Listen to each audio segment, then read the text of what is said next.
Selamat pagi Bapak Ibu Saudara yang terkasih dalam Kristus Yesus. Salam sejahtera bagi kita semua. Selamat menikmati hidup anugerah Tuhan di hari baru ini, di tanggal yang pertama, bulan yang keempat tahun 2021. Selamat berjumpa kembali dalam renungan harian dari Bukit Sion Makale. Di hari ini, adapun pembacaan kita yaitu dari Lukas pasal 22, ayat 24 hingga ayat 38. Lukas pasal 22 ayat 24 hingga ayat 38. Mari berdoa untuk pembacaan dan perenungan firman Tuhan. Kami bersyukur ya Allah untuk kehidupan yang Tuhan nyatakan bagi kami semua di hari baru ini. Kami boleh menikmati hidup anugerah-Mu. Mengawali hari baru di hari ini, kami akan membaca dan merenungkan firman-Mu.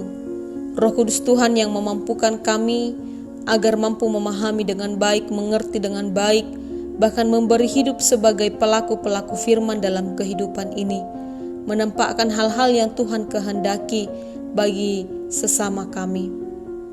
Dan kiranya juga melalui firman-Mu yang akan kami baca, boleh menjadi penguatan bagi kami semua, penghiburan bagi kami dalam menjalani hidup anugerah-Mu. Ampuni segala dosa kami, terima kami yang berdoa dalam Kristus Yesus Tuhan. Amin. Lukas pasal 22 ayat 24 hingga ayat 38. Percakapan waktu perjamuan malam. Terjadilah juga pertengkaran di antara murid-murid Yesus. Siapakah yang dapat dianggap terbesar di antara mereka? Yesus berkata kepada mereka, raja-raja bangsa-bangsa memerintah rakyat mereka dan orang-orang yang menjalankan kuasa atas mereka disebut pelindung-pelindung. Tetapi kamu tidaklah demikian, melainkan yang terbesar di antara kamu hendaklah menjadi sebagai yang paling muda dan pemimpin sebagai pelayan. Sebab siapakah yang lebih besar, yang duduk makan atau yang melayani? Bukankah dia yang duduk makan? Tetapi aku ada di tengah-tengah kamu sebagai pelayan. Kamulah yang tetap tinggal bersama-sama dengan aku dalam segala pencobaan yang aku alami. Dan aku menentukan hak-hak kerajaan bagi kamu, sama seperti Bapakku menentukannya bagiku, bahwa kamu akan makan dan minum semeja dengan aku di dalam kerajaanku, dan kamu akan duduk di atas tahta untuk menghakimi kedua belas suku Israel. Simon, Simon, lihat, iblis telah menuntut untuk menampi kamu seperti gandum. Tetapi aku telah berdoa untuk engkau, supaya imanmu jangan gugur. Dan engkau, jikalau engkau sudah insaf, kuatkanlah saudara-saudaramu. Jawab Petrus, Tuhan, aku bersedia masuk penjara dan mati bersama-sama dengan engkau. Tetapi Yesus berkata, aku berkata kepadamu, Petrus, hari ini ayam tidak akan berkokok sebelum engkau 3 kali menyangkal bahwa engkau mengenal aku. Lalu ia berkata kepada mereka, ketika aku mengutus kamu dengan tiada membawa pundi-pundi, bekal, dan kasut, adakah kamu kekurangan apa-apa? Jawab mereka, suatu pun tidak. Katanya kepada mereka, tetapi sekarang ini siapa yang mempunyai pundi-pundi, hendaklah ia membawanya. Demikianlah juga yang mempunyai bekal. Dan siapa yang tidak mempunyainya, hendaklah ia menjual jubahnya dan membeli pedang. Sebab aku berkata kepada kamu, bahwa nats kitab suci ini harus digenapi padaku. Ia akan terhitung di antara pemberontak-pemberontak, sebab apa yang tertulis tentang aku sedang digenapi. Kata mereka, Tuhan, ini 2 pedang. Jawabnya, sudah cukup. Amin, firman Tuhan. Menjadi yang besar adalah tema yang akan kita renungkan bersama saat ini, yang berdasar pada pembacaan firman Tuhan yang telah kita baca. Menjadi yang besar. Bapak Ibu Saudara, tidak sedikit orang yang memiliki hasrat ingin menjadi orang yang besar. Karena orang besar sangat identik dengan kekuasaan. Dan ketika seseorang memiliki kekuasaan, apapun yang diinginkan sangat besar kemungkinan untuk selalu terpenuhi.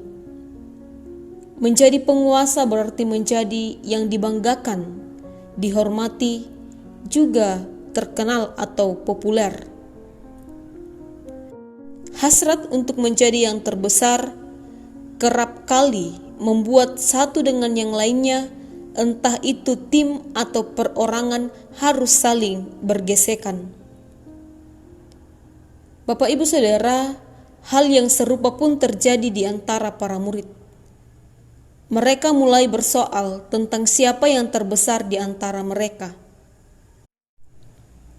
Perdebatan tersebut sebenarnya hal yang kurang bagus, hal yang kurang tepat, sebab Yesus yang sementara sedang bergumul untuk menghadapi salib, para murid justru sedang mencari popularitas, mencari siapa yang terbesar di antara mereka. Pada kesempatan itu, Yesus kemudian mengajarkan kepada mereka sebuah prinsip yang paradoks namun penting, yaitu tentang pemimpin yang menjadi pelayan.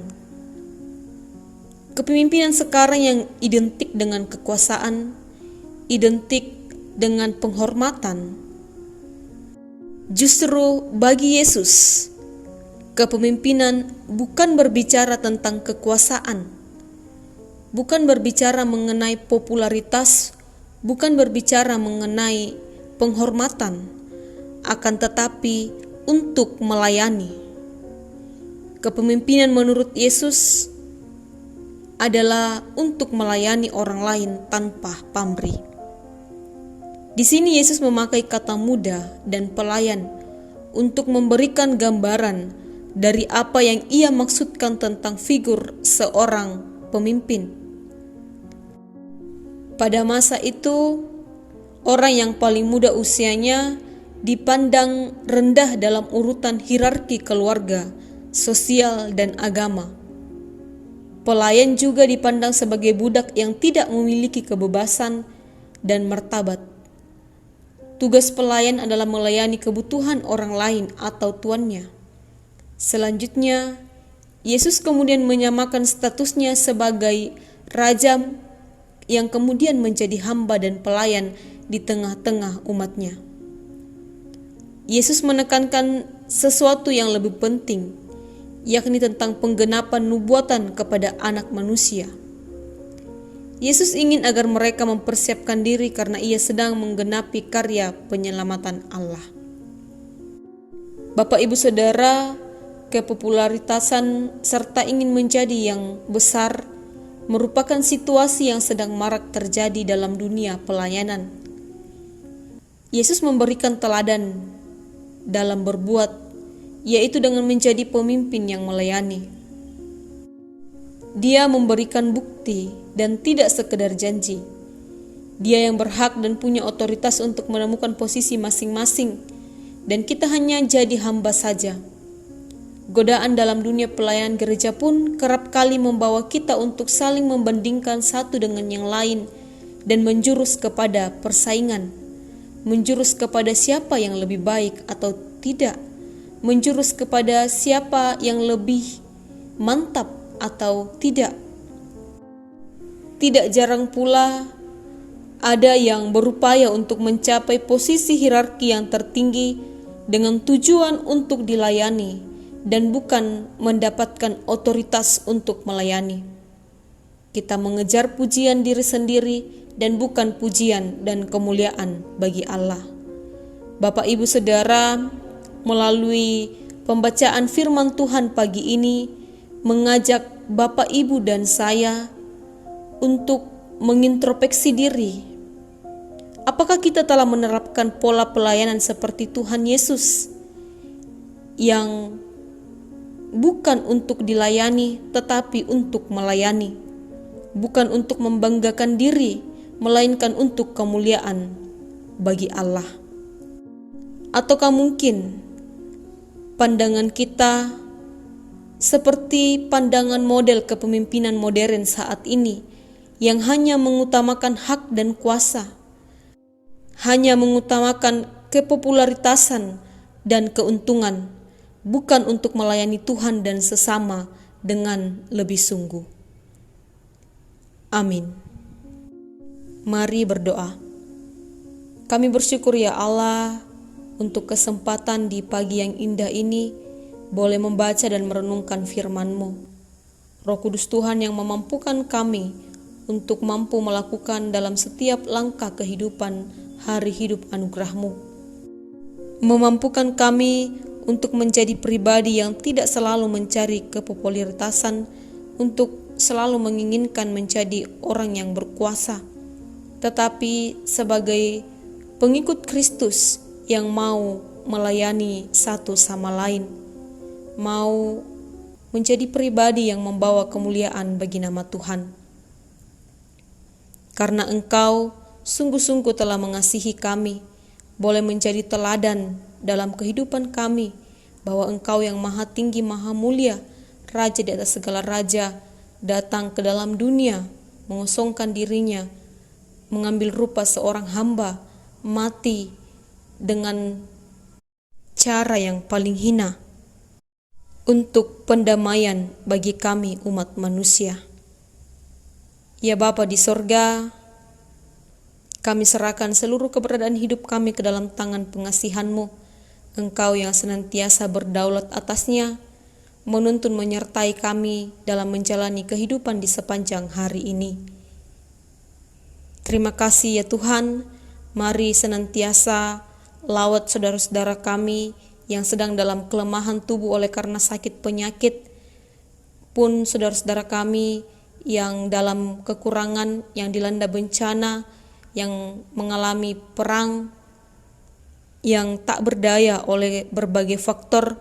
Tuhan kiranya yang turut campur tangan di dalamnya, sehingga mereka memperoleh sukacita pengharapan dalam Kristus Yesus. Dan kiranya lindungi seluruh jemaat Tuhan di muka bumi ini dalam minggu ini, dalam memaknai penderitaan Kristus di atas kayu salib. Dan sekiranya kami boleh aman dalam tuntunan tangan Tuhan memaknai semuanya itu. Ya Tuhan, ampunilah salah dosa kami, terima kami yang berdoa, bukan kehendak kami yang terjadi, melainkan kehendak-Mu lah. Di dalam Kristus Yesus Tuhan kami berdoa. Amin. Demikianlah renungan harian kita pada pagi ini. Selamat beraktivitas dan selamat melakukan firman Tuhan yang telah kita baca dan renungkan di pagi ini. Selamat memaknai Kamis Putih, Jumat Agung, Sabtu Sunyi, dan pada perayaan Paskah nantinya. Tuhan Yesus memberkati.